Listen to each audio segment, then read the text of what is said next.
Ladies and gentlemen, welcome to the channel. Today I'm going to show you how to use Microsoft Office for free. Right, so ladies and gentlemen, there is just a small disclaimer. So if you are using the desktop apps for Microsoft, right, you're going to be using maybe Word, Excel, PowerPoint, Outlook, any one of these. If it's on your desktop, then it is not a free version. This is the paid desktop app. All right, so there's two ways.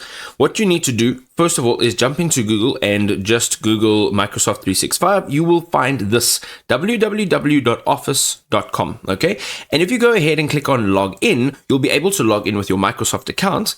And once you've done that, you will find yourself on a page that looks like this. Now, all of the apps that are listed on the left-hand side are free to use on the web browser. This is the browser version.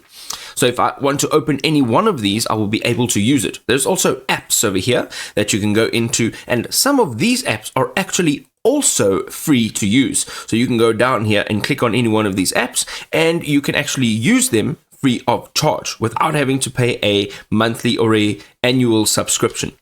The other note is that if you're using Microsoft 365 on your mobile device, then it is also free.